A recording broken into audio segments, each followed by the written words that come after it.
And so really my aim today is going to be to talk through with you my thinking in creating this project and offer some takeaways from the experience and suggest how it could be done in a hybrid or completely online environment. Podcasting, although this is called a tool talk, podcasting is not one tool so much as an approach, and one that I think promises some quite clear dividends for precisely the reasons that we've all been talking about already. So just for anybody who's interested, I'm not going to counsel you to actually go and start listening to podcasts as I'm talking. That would be a little bit distracting for you.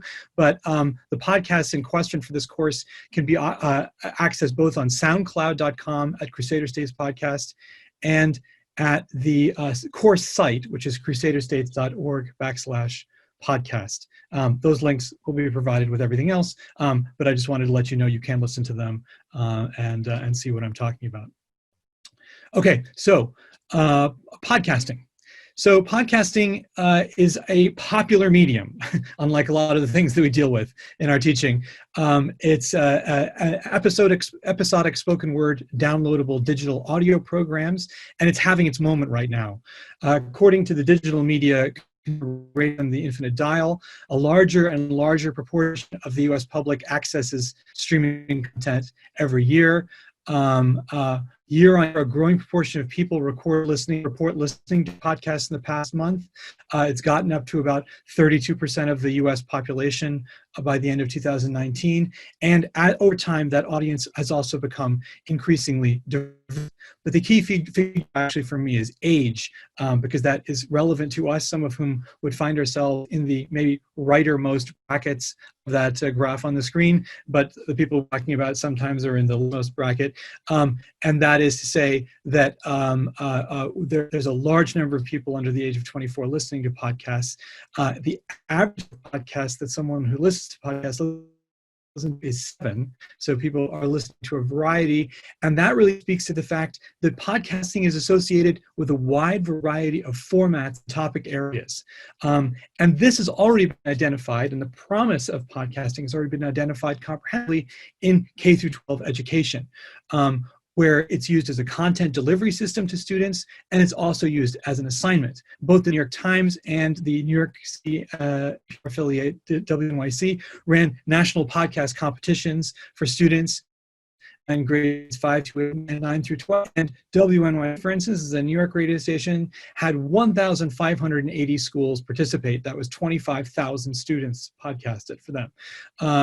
And it was nationwide. So we're talking about a very well-entrenched kind of format here, and one that your students will be familiar with. It's likely that our students not only know about podcasts, but they may have actually already been taught to use them in pedagogy before they get to university. So, what do podcasts have to do with higher education, and more precisely, people who study the past? Quite a lot. The potential utility of recorded audio conversations as a medium to talk about the past was pioneered, first of all, on the radio, the great examples being in France and in the UK. These produced a huge number of episodes, which are available for download online.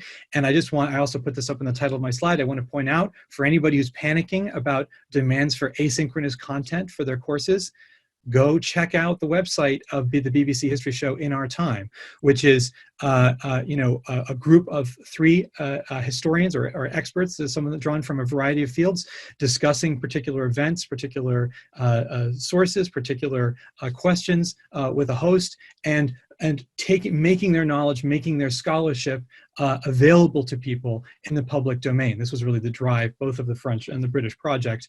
And that's really, in essence, what has partly inspired me. I've also been inspired by a really popular podcast that came out of Fordham. It was started by a group of Fordham graduate alumni, history department alumni. It's called Footnoting History, and Footnoting History has 212 episodes and has been downloaded more than 2.7 million times since they started in 2013. So very successful example of bringing historical scholarship and knowledge to the general public. You all may know podcasts in your own field that are more specific, research focused, like the Ottoman History Project or Byzantium and Friends, but there are a wide variety of podcasts to give you a sense of what podcasting can do with discussions about the past, and in particular, how it can scholarship, how it can bring kind of complex ideas to a broader audience. So it was with these several different forms of popular and scholarly podcasting in my mind that I turned to podcasting in the classroom in 2015. I was actually thinking at that time about how we as instructors of humanities courses can best train our students for a wide variety of professional and educational tracks that they follow after graduation. We all know about the poor state of the academic job market, and I'm equally concerned, therefore, that PhD students, those who intend to go on PhD, advanced level undergraduates, develop skills, serve them outside academic research settings, and be able to advertise those skills. So my idea was to use podcasting as a challenge to students to address complex or familiar material and make it comprehensible and even interesting to a wider audience. The students were to identify a small bibliography of 2 to 3 books or articles, and to use that to put together a 15-minute presentation, a discussion of either a topic or some kind of source material, a text, artwork, or something else. They had a specific audience in mind, the general public, and no knowledge could be assumed other from that gained a podcast in the series. One podcast was produced each week, and I'll get into the specific process in a moment, in advance of class discussion relating to the topic, meaning that in addition to reading scholarly work or doing their reading, students were also provided with this general overview by one of their peers to help to identify key issues and questions, to make the issues clearly, plain, and legible to everyone. In a sense, podcasting has a lot in common, as already been mentioned today. That's by Leah Shopko, who's talking about poster presentations. It asks students to focus on what is a harder, more core component of historical work, that's analysis of source material, identification of the elements and methods central to a scholarly argument, and then to separate that argument from the evidence or source material, but replaces the process of rendering that material back into flowery prose and argument. Instead, asks for clarity, explanation, and above all, simplicity. In that sense, a podcast assignment also has little in common with something else you might be familiar with, the popular 3-minute thesis competition, which is also notably focused on students' professional outcomes. What particularly attracted me to podcast, though, is that with the right coordination effort on the part of the student and the instructor, it would give the student a tangible product to take away from the class that could be sent to anyone, a potential PhD mentor, a future employer, that would elegantly articulate the student's ability to process complex and unfamiliar information. So, just to go through, some of the learning objectives and advantages of podcasting in my eyes. So it's students to obtain mastery of material outside the classroom on their own. It asks them to digest the complex materials in original ways, not always the same way, not always just to make a new argument in a paper, right? It asks them also to come up with new modes of communication, to devise a format for communicating their orientation, to locate a narrative or a hook in the material for a general audience, to confront the problems of exclusionary expert or scholarly discourses, and to have, in the end, a sample for job or grad school application. It also actually gives you a little bit of experience in sound engineering technology. It makes you think about the sound of your voice, makes you think about sound in general, how it works. You learn a little bit about how to edit sound and how to make a presentation sound their best. And I think most of all, as an advantage for us right now in the full hybrid classroom, assignments are achievable remotely, completely remotely, requiring little more than the technology required to access a classroom via Zoom, right? If you can do that, you've already got everything you need to do the podcast. And feature produces asynchronous content to combine with other content for class meetings, something that I think we're all thinking and maybe worrying a lot about right now.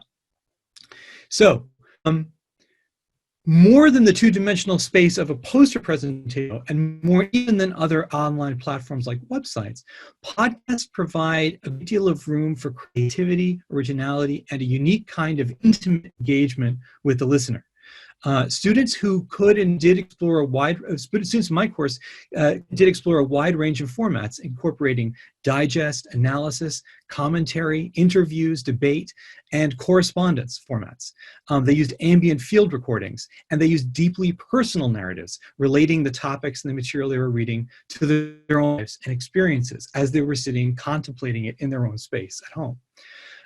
So for instance, for field recording, one went out to a museum, to the Cloisters Museum, field views with the curators there about particular objects in their collection. Another student spoke about shared use of religious space based on their experiences on pilgrimage, and that was an intensely personal kind of podcast. All of this yields, I think, an unparalleled portrait of a student's potential as a communicator, and also something about them as a person, reaching beyond the more traditional assignments we set for them.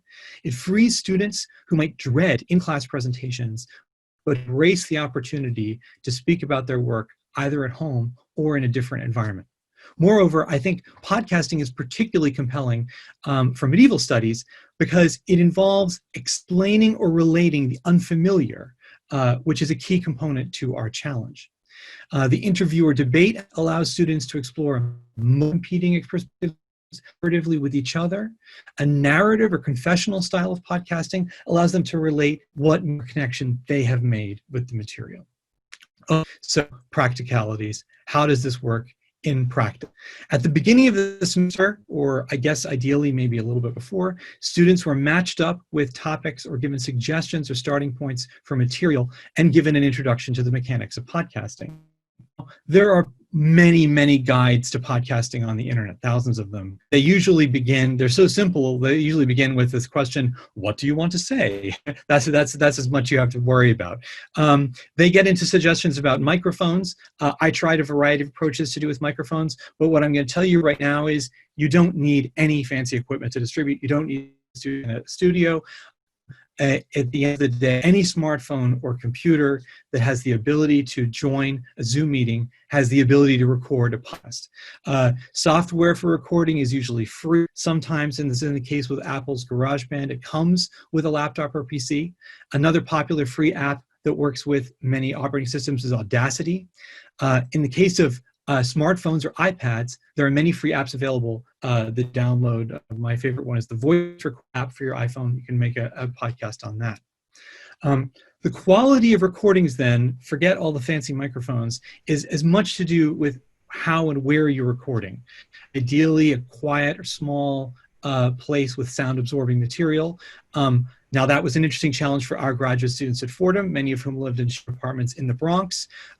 One student, I remember, was a retired lawyer. I said to the, I'd go in my closet and record, and they all stared at him unbelievingly like, you have a closet? So the best solution for sound absorption, as I tell you on the internet, is to make a blanket or towel fort and record in there. This solves a lot of the problems to do with the crispness of your voice and recording your voice. It doesn't necessarily drown out the sound of sirens in the Bronx, but maybe that adds a little bit of flavor to the podcast. I always think so.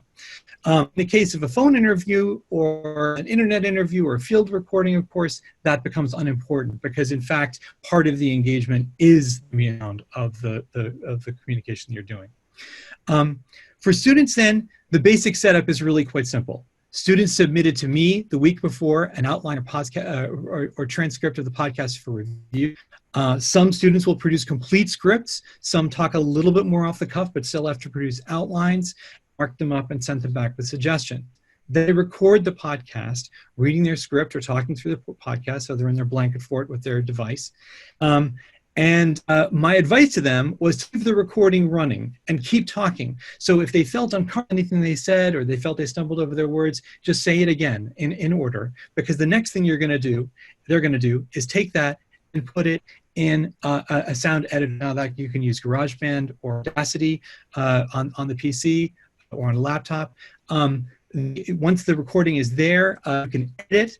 Editing platforms are extremely intuitive. It's visual editing, so you're literally just sliding and copying, and pasting and dragging together the sound to make it all work. It's very intuitive. And this process, the first editing process was finished. They sent the audio to me. They uploaded it. These files are too big for email. Usually Google Drive or Blackboard or SoundCloud, as we were using it, to actually upload the sound, which meant that I could then listen. I could have another edit, maybe make it crisper if I could sort of tweak the sound a little bit. You can add in an introduction. You can add in music if that's what you want to the podcast to give it a bit of a feel or brand for your course. And finally, once this instructor is finished with that, the finished file is made available for the other students to hear. Now, there are two ways of doing this. You can either make it available for the general public through SoundCloud if you wanted to, and that's obviously something you have to agree with your students in advance. Or you can make it available just to the members of the class using Google Drive or Blackboard. The different formats would look like this. You can, either one of them provides an opportunity for you to list audio files. Now the example podcast there, you'll notice that Blackboard prompts you to add a transcript. And this is something that's very important for access, to provide transcripts for podcasts for students who might not be able to access the audio file itself. Or if you're going for the general public, the deaf and hard of hearing community have made it very clear that podcasts must be accompanied by transcripts. So all new podcasts that are made now should really, transcripts should be provided. The students in some cases have already produced the transcript, or in other cases, you can use transcription software like, what's the one I use, Otter, to produce a rough transcript and smooth it out. I'm actually gonna end it there. I've talked to you through practicalities of it. I would just say, to wrap up, that like many new approaches or assignments, especially ones involving digital tools, podcasting the classroom might seem daunting. It might seem like there are a lot of steps. It might seem like a lot of platforms, but it is not difficult to accomplish. And in many cases, your students will be ahead of you in being aware of how all of this works. In the end, I think it's a very valuable way of approaching some of the challenges that face us right now with distant learning and virtual learning. But I think more generally, it's also a really important practice for humanists to be able to talk through their work and talk through their research for a general audience. Thank you.